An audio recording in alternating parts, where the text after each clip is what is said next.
Hey, everybody. Welcome back to Too Many Men. My name is Alison Lucan. And as always, I'm joined by someone who is perhaps the strongest person I know. Not only did she have to deal with a Boston Bruins round one exit, she has valiantly persevered through a Celtics exit as well, and still comes out bringing you the style rankings you need and deserve as humanity. Sara Civian, legitimately, I ask, how are you today? All I have to say is don't let us win game 8. They're just resting up for game 8. At least they can't hurt me anymore. I got very emotionally invested in the Celtics this year. It was my first year back in Boston when they were on a playoff run. Me and my dad watch the Celtics. We always have grown up watching the Celtics together, and that was our little thing. And now we run a podcast that is operated by people that are big Miami Heat people. So we had to chirp back and forth. Some would say it was all in good fun. I don't know if I would. And that is all I have to say. Goodbye. Well, and we would not be Too Many Men without, again, another opportunity to look at the YouTube, although I'm not at my best. We're twinning, Shayna. It is maroon. Oh, there it is. The Taylor Swift reference we needed. Shayna, did you know that's a Taylor Swift song? No. I didn't think so.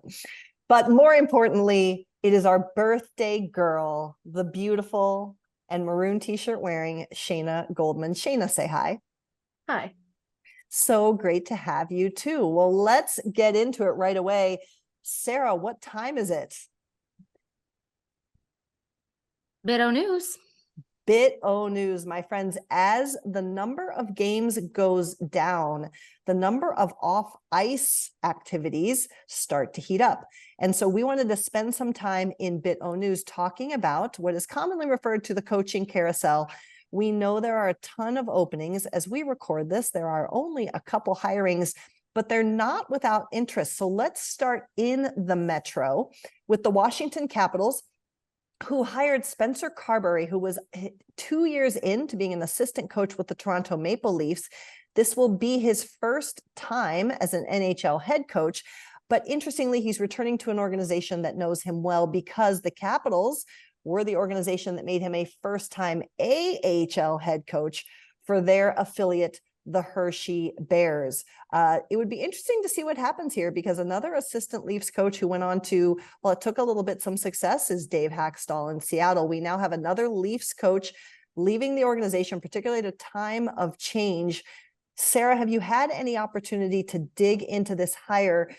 How does it look to you in terms of how it can help the Capitals going into next year with some interesting roster looks and decisions maybe still pending? Yeah, I think that gives him the way you're talking about the roster decisions and the spot where the Capitals are right now. It gives him, like, how does he want to look at it? Is this an opportunity for him to actually make a name for himself? Because I think he could, in an environment where there's going to be an emphasis on coaching. And if he has a good season, it looks extra good. You know what I mean? It's like, this is not your mother's Capitals. So I think it gives him a good opportunity, but it also is like a lower floor, higher ceiling, lower floor. Wait, higher floor, lower ceiling. Yeah, because it's easier. Yeah. No, it's harder. Right. No, if it's a higher he has less ceiling, range. We're giving him all the range. No, but if it's a high, I don't know. Maybe the floor should be low and the ceiling should be low, so you can fall really far down and you don't have to go very high. Maybe we should just live in nature. Maybe we should, with no walls. We don't need boundaries. We don't need the ceiling is the roof. Michael Jordan. Spencer Carbery. Anyways. All right, Shayna, how does this move look to you? Do you have any insight on, now we know there's a lot of moving pieces on the Leafs and we'll get to that, but is this a bigger loss for the Leafs, or is this such a huge hire for the Caps that outweighs the loss for the Leafs, do you think? I think it's a bigger gain for the Caps, because I think the Leafs, I wasn't overly impressed with him, like, tactically with the Leafs. And I think when you have a ton of talent, those tactics aren't as important, but you can kind of let those players like rove and like decide how to run a power play themselves a little bit. I think the thing for me is I'm kind of curious how he differs between being like a bench manager, how he was in the AHL, versus a tactician, which he was with the Leafs. And it seemed like he had a ton of success in the AHL, and that's why, you know, many have pegged him as this like up and coming coach. So I kind of like it because it does feel like the Capitals are truly rebuilding on the fly. By definition, they're doing it better than a lot of teams did with how they worked at the deadline, and it extends behind the bench. So I like the consistency there, and I think it was like a good bet to make for where they are and what they're trying to be. Should be interesting. And you raise a good point. And Sara, I'm curious on your thoughts here, if you have some. And just, we've talked about this at many levels and people talk about it all the time, but it is a big ask. Forget the team, forget the talent. But in terms of what your role is, going from an assistant coach to a head coach, do we know enough about this man?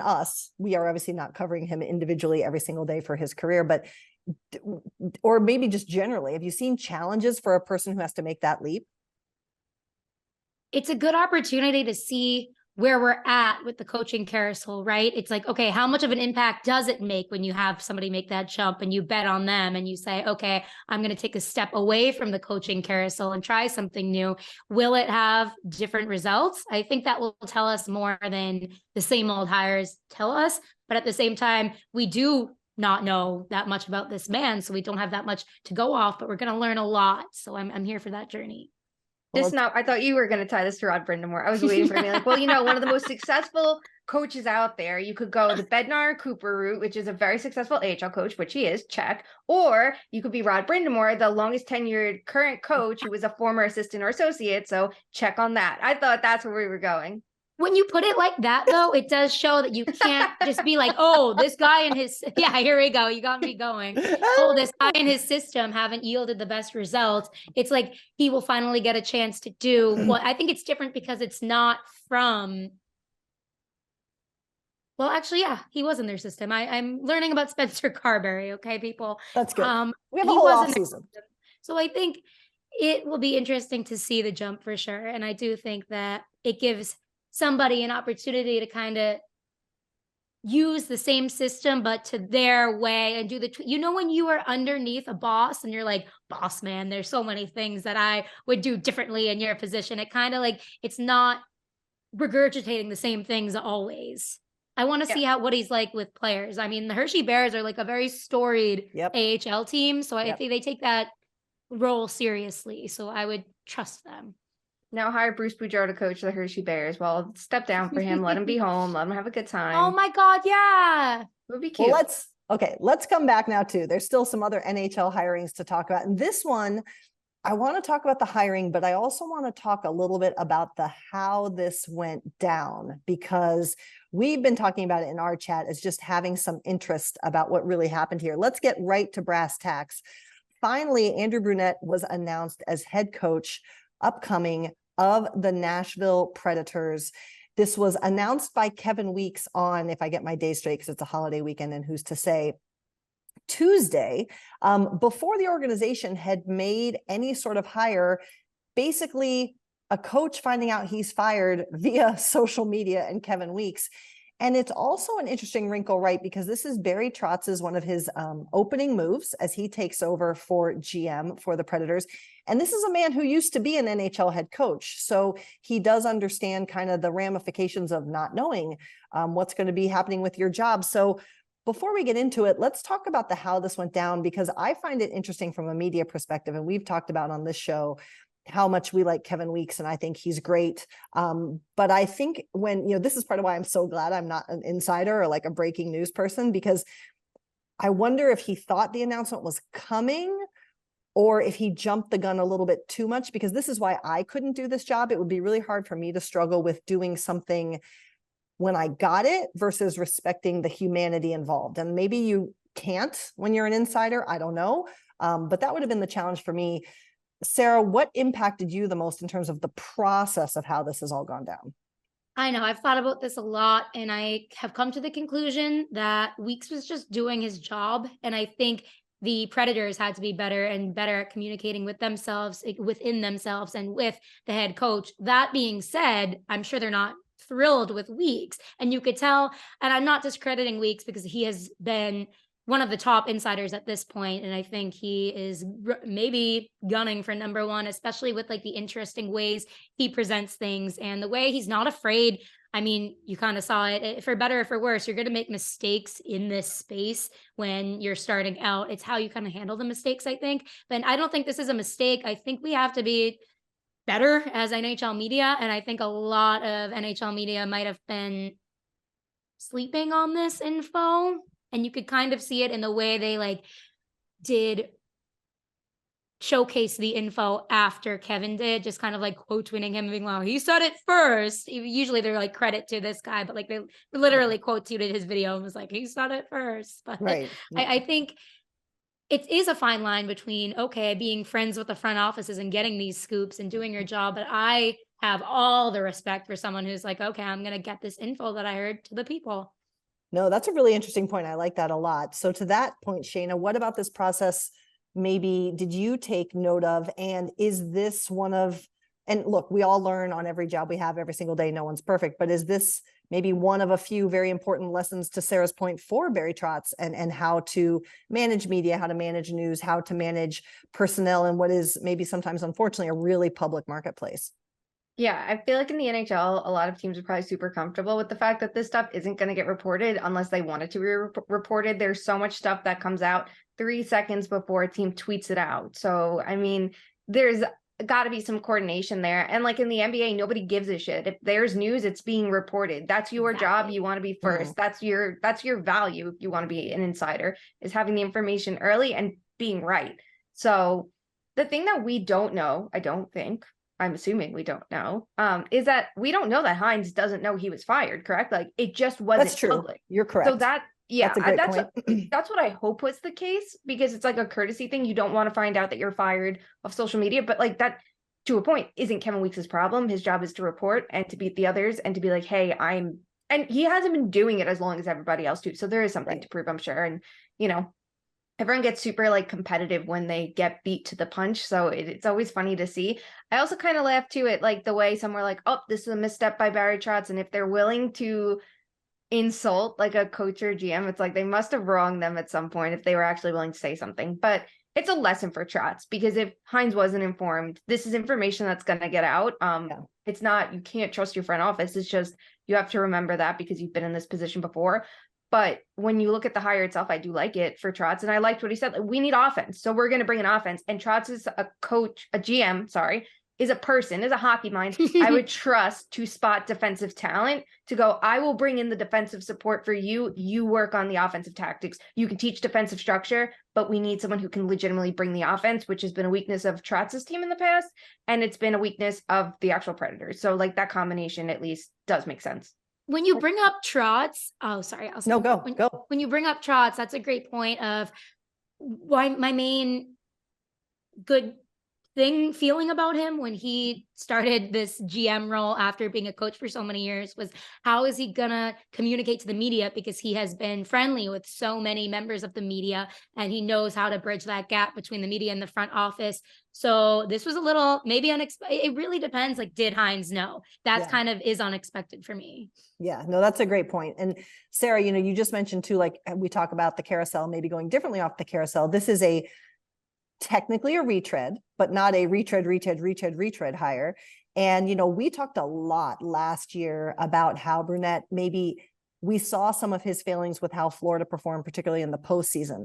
This is an opportunity for him to show us what has changed for someone who used to be his former coach. We dropped that little nugget. We didn't drop that little nugget. The Barry Trotz used to coach the man, and that Brunette scored, I believe, the first goal in Predators franchise history or something like that. Something like that. It was the first playoff goal, the first regular season goal. I don't know what, but it was something like monumental for them. We don't know what it is, but it was monumental. It was a big deal. It was a big deal at the time.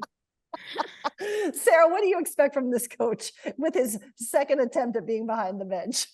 Yeah, he was great with the Devils power play, as Shayna wrote throughout the season. I always thought he deserved better from the Panthers, but hey, we got to eat our words on Paul Maurice. But I do think he maybe needed one more year to kind of establish himself, because the way he took over with the Panthers was, okay, no tea, no shade, but we kind of want like a established head coach. So he took a year, assistant coach, took it on. I mean, he had a golf cart incident, but now he is back and ready. I'm really forgot. excited to see him cook. I've always really liked him as a coach, and I thought he was good for the Panthers, obviously. And I like a younger guy. I'm making a name for him. So I don't know. I'm always team Brunette. Where for whatever reason, he has some charisma to me that I just love, and I like to see what he does on the power play. So I think it's good with Trotz, like Shayna said. Amazing. I like how we still are completely opposite our takes on him too. Like with Florida, I like how you've stood by, like, no, he was good with Florida. When I look at it, and I'm like, that was handed to him in Florida. No. I think it's too funny, but I like your No. points. I don't know what it is. I refuse to back down on that. All right. Well, we had not thought we needed this segment, but we actually do. Shayna, what time is it? The hockey world demands it. Everybody craves it. It's time for How Does It Affect the Leafs? It is time for How Does It Affect the Leafs? My goodness gracious. If we needed more confirmation that the entire Leafs front office is listening to too many men, we got it, because as we prepared for the show, we were like, not a lot is happening in Leafs world. There's just some rumblings. There's not a lot of official news. And as we went to record, Brendan Shanahan said, ladies, I bring you this gift. I announce the hiring of our next GM, and that is Brad Treliving, who recently departed the Calgary Flames. That is extinguished, and now he grows anew in Toronto. Grows into a nice maple leaf tree. Exactly. Let's see, it can't be too on the nose. He just has to can't grow be too. Yeah. I like that knowledge is power, but the passion is more powerful for us right now. Sara, what do you think of this hire? I think on one hand, you can't judge a GM's success based on if I got out of the second round X amount of times, but how is this a step up from Kyle Dubas in that respect? Because that's how we always judge the Leafs. I know, I think he did it twice in 9 years, whereas Dubas did it once, but I also don't think this was the change that needed to be made for the Leafs, but I keep going off about that. And it seems like someone is preying on Kyle's downfall, just based on like everything that's come out after and reports of conflicts of interest with his agent and stuff. It's like, yeah, maybe there is a conflict of interest or a no-no or an unwritten rule, but for that to come out right after he was fired, was he fired or did they go their separate ways? It's like, we're never the jargon. It's been left professionally kind in that it's not been specified. Yeah, but then in some articles you do see the word fired used, which I'm like, yeah, who is wrong? Yeah, we'll never know. We'll never know. Unless Kyle wants to talk to us about it. This is not how does this affect Kyle Dubas. This is how does this affect the Leafs. But Kyle, if you want to join the podcast, we know you're listening. And tell us what you think he can do. I just don't. He can trade away Matthew Tkachuk. That's what he could do. Wow. Well, maybe he's going to trade away another Matthew in Austin. Shayna, that's what I wanted to ask you. This is actually one of the soundest arguments I've heard about this hire, is that people are saying this is a GM who did just go through, I don't even want to say mismanagement because I don't know that I know enough to say that, but ended up allowing a big ticket star to walk and then making some other big trades under duress in Calgary. And Toronto could be facing similar issues with their core four potentially being needed to be shaken up. Is that a big driver why Treliving is here now with Toronto? Yeah, I feel like he's probably viewed. The weird thing is it was literally a one-person race, it does feel like. But like, if that's what they're narrowing in on, this is someone who can make the big decisions. And even with like Johnny Gaudreau, it was like knowing to let him walk because it was never going to happen, and like doing everything you can, but avoiding that same situation with Tkachuk by trading him. And they did get a lot back for him. It was a huge trade. And obviously, if you lose the best player, you're probably not going to win the trade, but he did what he had to do if the player didn't want to stay, right? So he made the tough decisions, right, wrong, or sideways. It's just the other flaws that I'm like, you look at what he's done, you go, this is someone who signed a lot of contracts to players at the wrong timeline. You look at like Tanev and Markstrom and giving them a lot of money, and Weegar, although I don't mind that contract as much, and Huberdeau, these big contracts at the wrong times, which is so opposite of the Leafs that it's going to be interesting to see like how that changes. But at the end of the day, he made the tough decisions to a point. This was a coach who chose not to change. GM who chose not to change his coach. And I think that could have changed the trajectory of his team this year too. So while he made some tough decisions, there were others he stood down to that I don't understand. Look at Sara, poised to talk. Go. I wonder what he can do with the Leafs resources that they do have, right? Because I think when you talk about the Leafs, this is why we have the section, how does this affect the Leafs? Because they do have just better resources than other teams in the NHL. Teams, I think we'll see with drafting. I mean, he drafted Adam Fox. Adam Fox did not end up signing, but he did trade him to the Canes for other things. So I think that was kind of a shifty move. I don't know. We'll see how he is with drafting, but Well, they have like no picks right now. So that's like, you're not walking into an easy situation. Well, this will be interesting. Obviously, the announcement has just come out, so I'm sure we'll hear more from availabilities and press conferences to follow. And obviously, we'll be able to what is it called? Next day quarterback. We're bad on our idioms today, guys. You had whatever. The burning in the tree, so we're fine. I know. We'll be Well, just that's a pun. I'm talking about what's the you know Yeah. the idiom for, like, you know, when you backseat quarterback or whatever the hell it is, backseat drive this for forever. Who knows? I don't know. Isn't That's it not the right thing. There's backseat quarterbacking No, it's not backseat quarterback. You're not there's backseat backseat driving, armchair. and There's armchair quarterbacking. That's what it armchair is. driving, backseat quarterbacking. This is a mess. All right. So we do just want to touch on quickly, because now that we have actually forced ourselves to dive back into how does this affect the Leafs. We didn't force anything. Sara touched on Kyle Dubas. We don't know what his status may or may not be. There was a lot of rumor that none of us found. We're just reading it just like all of you are, that he might be going to Pittsburgh. But, you know, the more I thought about it, you know, for me, if I'm Kyle Dubas, there could be other organizations potentially interested in you. And I think Pittsburgh may not be as lucrative as people think. You know, we talk about the Toronto situation. I don't know that I want to deal with the situation in Pittsburgh right now. That's a different kind of core that you have to deal with, of players who have earned and deserve respect that they arguably haven't been getting. But you still have to get this team ready for what comes next. And again, this is a team that their cupboards aren't exactly chock full of options of what to do. We don't know what Dubas is going to do. There's, of course, the personal aspect. We know how important his family was to him, even in Toronto. And to pick up your entire family and move from Canada to the US can be a big change. So we don't know anything finite. But if you had to have a gut pick, Sara, do you think Kyle Dubas does return to hockey this upcoming season? Or do you think maybe he waits for an opportunity that he feels is best suited to what he wants to do professionally? It's literally impossible with the way that he framed his postseason comments. I do feel like he's going to end up in Pittsburgh. I don't think the negotiations went the way he wanted them to in Toronto. I think he was trying to put all of his eggs in that basket and it didn't work. So he didn't actually, or maybe in the moment, I've said things in the moment that I don't agree with 2 weeks later. Maybe in the moment he was like, I'd Toronto or bust. And then it's like, well, Pittsburgh's nice with their little Three Rivers and Eaton Park and Mac Miller. So maybe he's turning around to that. Maybe Sidney Crosby has talked to him. I don't know. I feel like he's going to end up in Pittsburgh. Shayna, what do you think Kyle Dubas is doing 6 months from now? Based on no factual information whatsoever. Just based on vibes. Yeah, I do like the Pittsburgh fit to a point. And I know people are going to be upset too that he said like it's Toronto or nothing. I think everything changed when Shanahan completely changed course with him, that it's like, I'm sorry, anything you said doesn't count anymore. I think he was genuine. It's Toronto or nothing. I agree. And then everything got changed on him last minute because he was open and honest, that at that point I would turn around and be like, fuck you. Now I'm going to go live my life. I'm not going to hold myself off.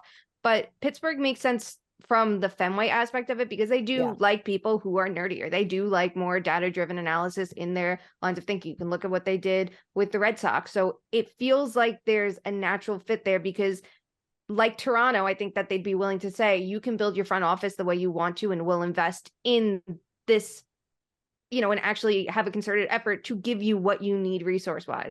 But that is a tough fucking job. I know. That's a great point, though. They took Eric Tulsky to a few rounds of interviews and had really high praise for him at the end of all that. So, and then they have Sam Ventura. He's still working there. Yeah, they got. No, he's with Buffalo. No, he's in Buffalo. Oh, well, he was started there. He did start there. Yes, he did start there. And they would be smart to bring him back. But well, and it could be. Well, we're on the subject.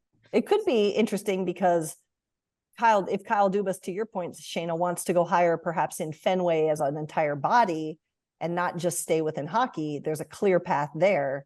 unlike other opportunities. So we will see what our good friend of the pod, Kyle, wants to do. Kyle, we've given you some space, but now it's time to come on Too Many Men and tell us what you think. We'll have the invite out to you shortly, so stay tuned for that.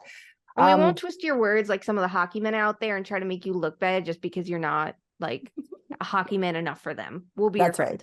That's right. But we are your friend. We're friends of the pod. Let's proceed on to actual hockey that was happening. There's so much more news now than hockey.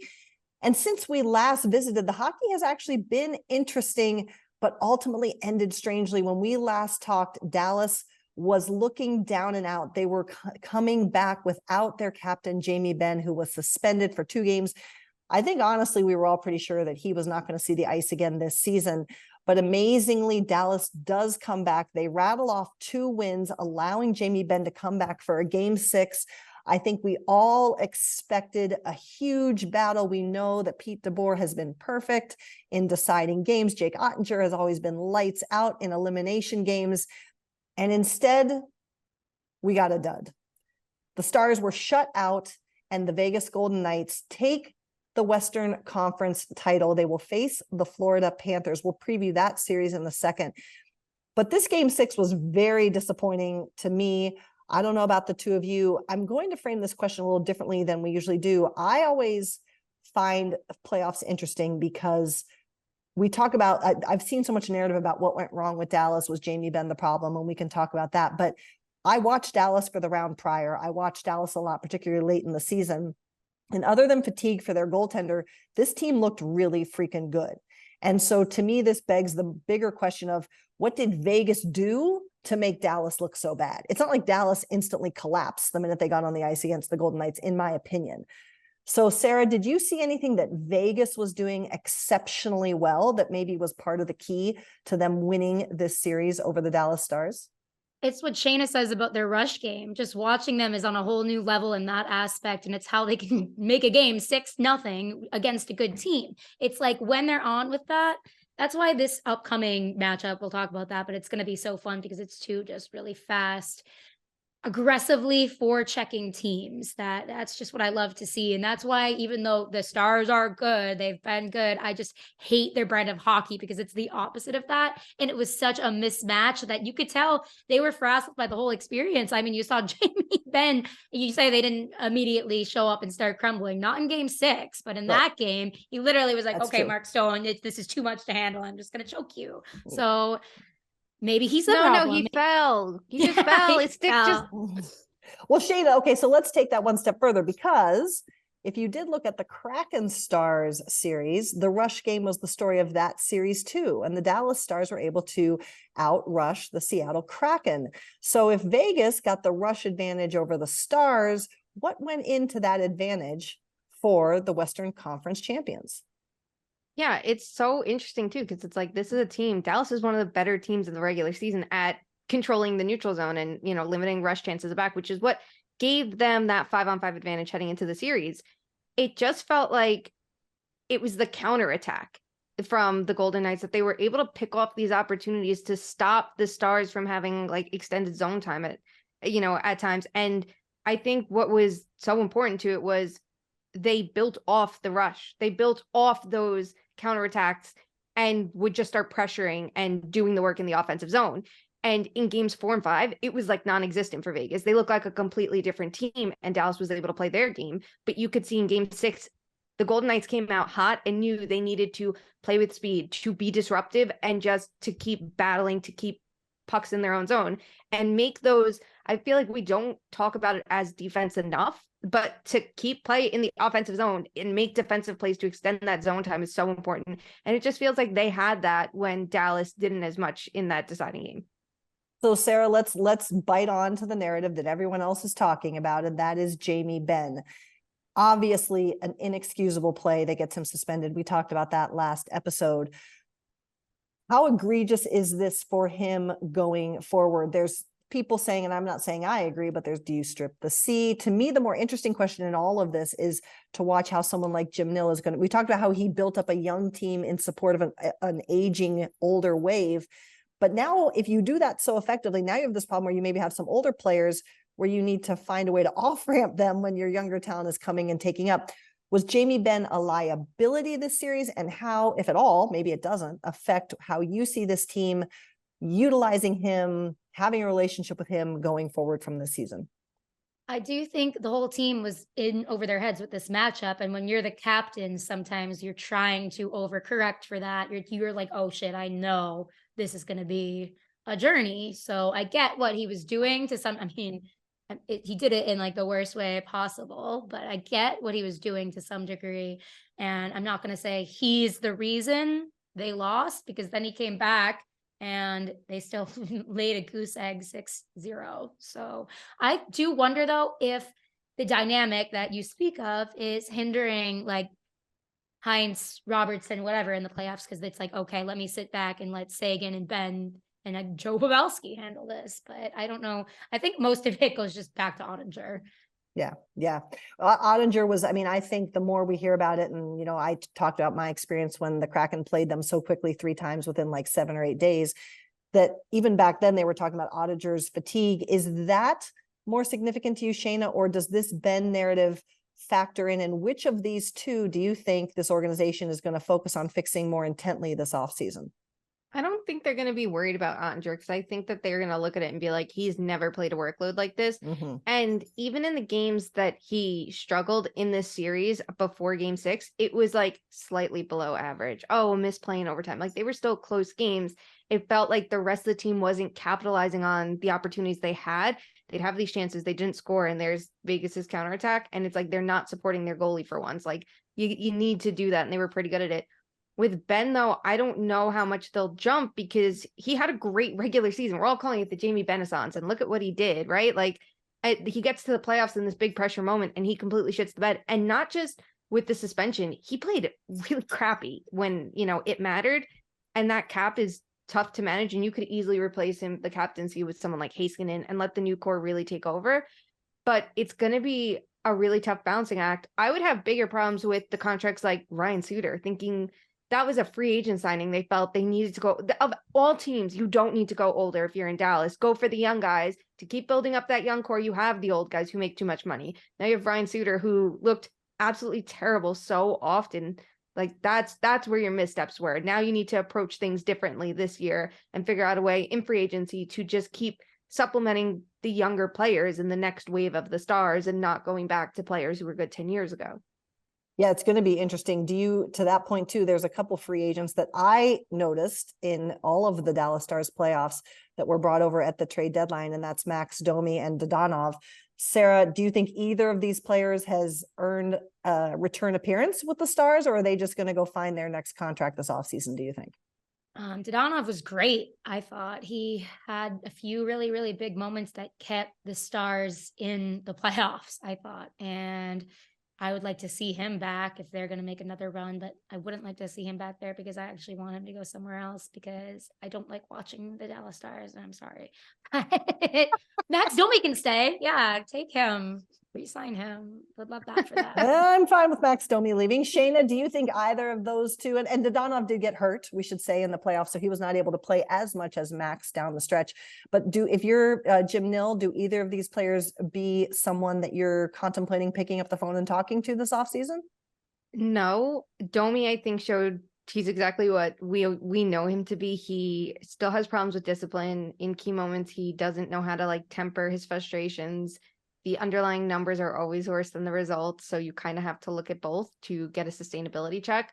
And for Dadonov, I would want to keep him if I'm the Stars, but I think that they have young players, someone like Fredrik Olofsson, who came into the playoffs, and I thought he was really good. I would have kept him in for game 6 and scratched either Ben or maybe even Marchment for him. Like, I think those are the players you need to now find the room for, and I just don't see the need to take a roster spot away. You could see like players like Dellandrea and White Johnston succeeding because they got the ice time and minutes that we know Robertson and Hintz have gotten in the past. So now's the next player's turn, because now Robertson and Hintz are experienced, and Dellandrea and Johnston have some time under their belt. Go for the next young player to kind of slot in with someone like Foxa, who you trust, right? And you have that like responsible core around them. I think you can take the risk there. Amazing. Well, we'll see what the Dallas Stars do. I do believe they're having extra interviews as we talk to you all today. So we'll have to catch up on that and see if we Can't have wait to hear what Jamie says this Oh time. boy. And we'll see what they have. But friends, let us go to the tail of the tape. I have all of our playoff picks here. Let's look at the conference finals. Carolina, New Jersey. Sara, New you're a Jersey. true stan. I'm sorry. Carolina, Florida. Excuse me. I wrote down New Jersey from the earlier, but my Oh, okay. records I was like, are wait, did we proper. not go through that? Carolina, Florida. Sara, you were a true stan to the end, but you were wrong. You picked Carolina in 6. Shayna, you picked Florida in 7, so you get 1 point. And I picked Florida in 6 for 1 point. If we go to Dallas, Vegas, however, Sara, you picked Vegas in 7, so you get 1 point. Shayna, you picked Dallas in 7, so you get 0 points. And I picked Dallas in 6. So through the conference finals, that round specifically, we are tied. It is time now to evaluate the upcoming Stanley Cup final, upon which we will make our final picks of the 2022-23 season. But as we discussed, Vegas is now facing Florida. The narrative about Florida has been how exceptional Bobrovsky has been in net, how exceptional Matthew Tkachuk has been, not just on the ice, but also off, in terms of bringing this team to relevancy across a lot of sports. And now he's going to go up against a player like Jack Eichel. On the other side, you have maybe not a massive goaltender, but you have talent up and down the lineup. We look at William Karlsson. We love Mark Stone. We have Marchessault, who I will always call Jam, even though he wants to drop his middle name. Sara, what are the storylines most interesting to you as we sit here and wait for the end of this very long off time for the Florida Panthers to come back and face the Vegas Golden Knights for the Stanley Cup? I think it's fun that it's two good old American boys on their two old good old American teams, and they are leading one American team to victory. I don't even like America, but I do like to make fun of Canada. So that is a win, no matter who wins. So wait, who are your 2 Americans? Eichel and Tkachuk. Okay. Is Tkachuk? Yeah. Yeah, St. he's from Louis, baby. Arizona. Yeah. Born in Oh, he's from Arizona. Arizona. You're good. Okay. Yeah. I just want to make sure. Yeah. Okay. Are there more? No, only 2. You have the greatest American player, Matthew Tkachuk, who has now eclipsed Austin Matthews, because this is how it affects the Leafs too. Exactly. He's the last great American dynasty, many are saying. Hey, Tay. All right. So, okay. So that's what you're looking for. What else? Anything? Obviously, Bobrovsky and how far he can take them. The Conn Smythe. I don't know. I just think it's got. Do I say my prediction yet? Or are we just talking storylines? Not yet. Just storylines. Okay. There's that. There's the Eastern Conference versus the Western Conference, right? Like we know that the East was a bloodbath, and the Panthers showed that, and they went through a lot of adversity to get their wins, but they ended up sweeping in the conference finals. So I think that's interesting. Now they had so much time off to rest. People are healthy. Like there's not many injuries on the team anymore. And the ones that were major came back throughout all these series.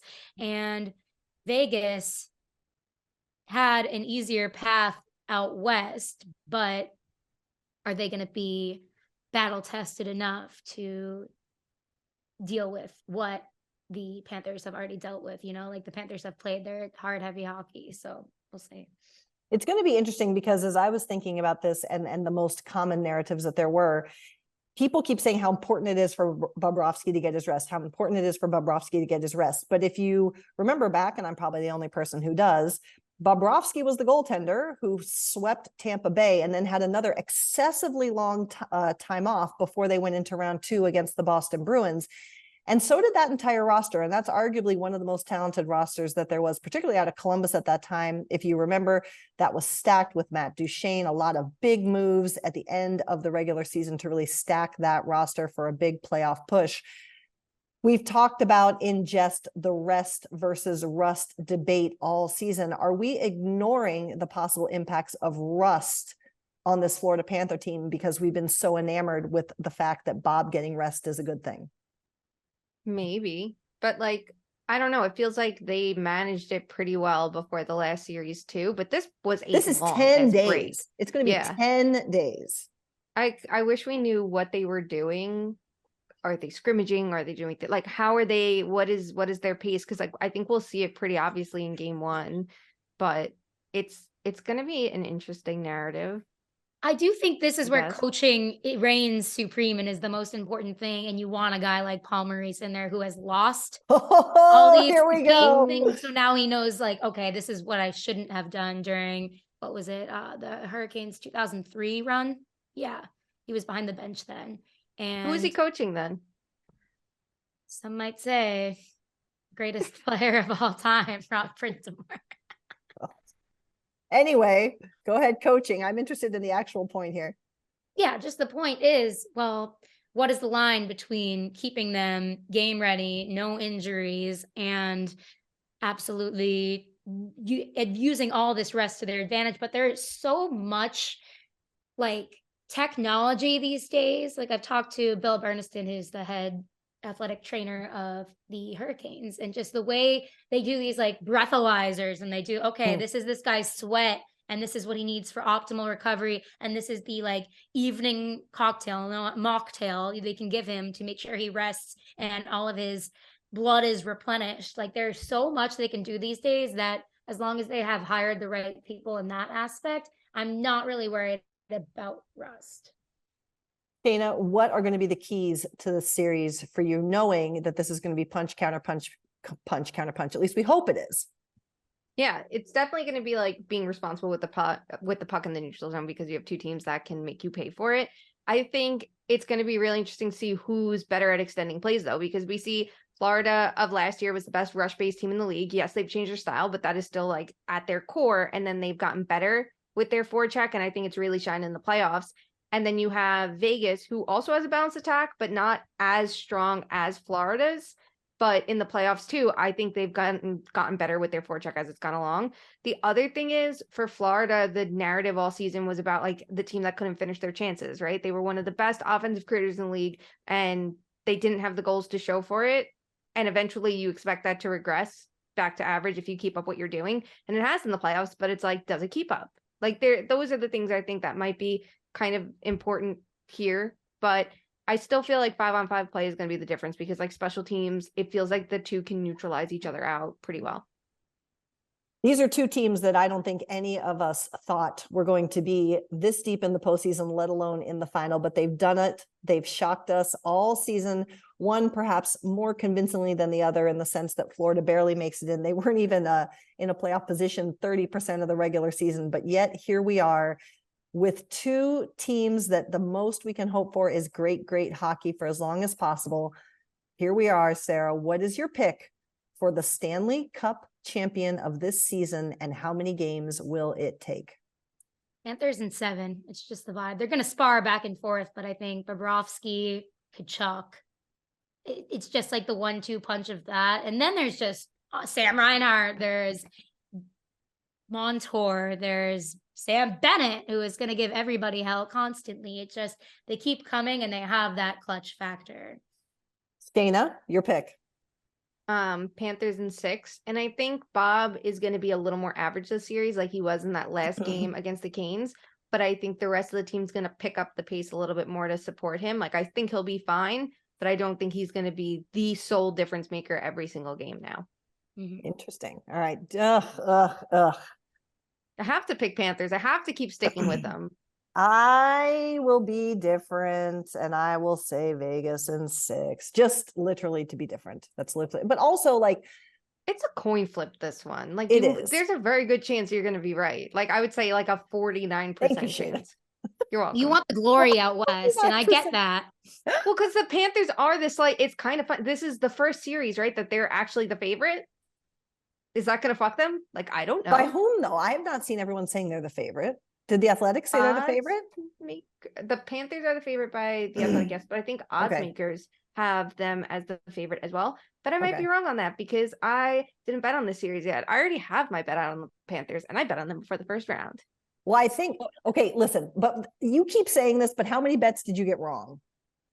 I got other small ones wrong, of course, but the Panthers have gotten right the whole, I didn't bet on many series though. I went to, in round 1 I did, and I got like 2 wrong, and I was like, I'm done with this. And I just stuck with the Panthers each round, and I just kept asking Zook and being like, should I bet on this paw? And whatever she did, I just did it. Like, it would be like little things like in-game comebacks, but I bet like $1.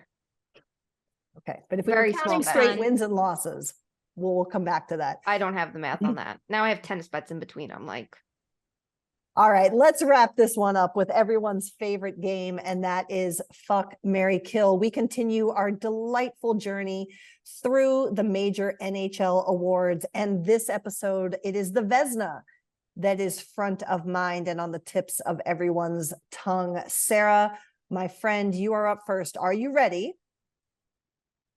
Yes.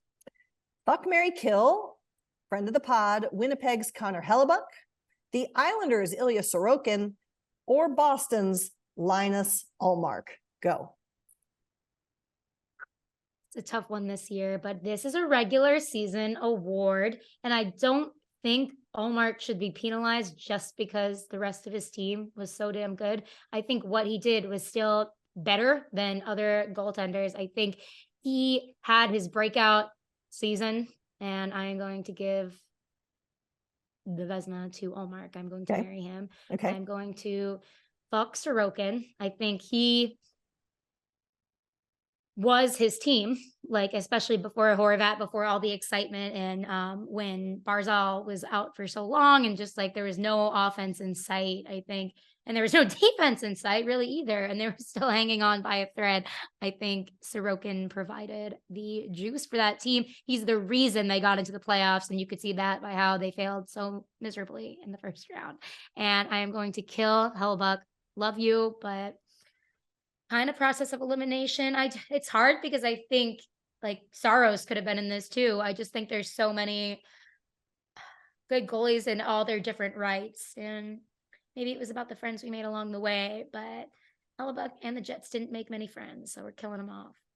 Dana, the floor is yours. I'm going to kill Hellenbuck despite him being our friend. I honestly think UC Saros deserved better. He was, maybe my winner of it all when you really think about like everything he did for his team. So sorry, Connor. I hope you do better next year, probably with a new team, because you deserve it. I'm so torn on this one because I think I'll fuck Sorokin. It's like really I don't want to penalize Ullmark for being on an excellent team, but you know what? I'm gonna fuck Ullmark. He was on an excellent team. He was probably the best goalie in his minutes. He didn't play as much. He had a lot more support, and Sorokin was not just the best goalie, but the most valuable goalie, and I think that counts for something. And I think if the Islanders didn't make the playoffs, everyone would have shit on Sorokin and not even put him on the ballot, just like Saros. So I think that's a problem. All right. I will bring redemption along the way here, but I am going to marry Ullmark. I will buy into the best team narrative and believe that the chemistry, not just in front of the net, but between the netminder and in front of the net, helps feed the excellence that happened in the regular season for that team. I will factor in the intangibles and fuck Connor Hellebuck because he's a good person, and in the midst of basically being one of the few constants for his team this year, also ended up writing a children's book about mental health, and we love him. And therefore, to be difficult, ornery, but also to have a little fun, I will kill Sorokin because if you're the best, like this is where if I'm going to tie the team success with Ullmark, then I have to tie the lack of team success with Sorokin. So that's where I will end up. All right. My friends, this is it. We are about to head into the final round of NHL hockey of this 2022-23 season.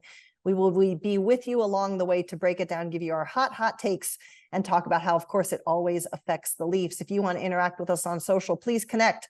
We are at 2_much_man at both Twitter and Instagram. We'd love to hear from you there, especially if you send us your vibe checks from where you're watching these games. If you're in a piece or holding a piece of Too Many Men merch, you will be entered in a drawing for an end of season prize. And if you don't have Too Many Men merch and you would like to have some, you can get that by going to toomanymenmerch.com and buying all the wonderful toys, trinkets, treats, and clothing items that your heart desires, even a fanny pack or two. Until we talk again, we ask each of you to please consider doing something, no matter how big or small, to make sure hockey truly is for everyone. We will talk to you soon. Love you. Bye.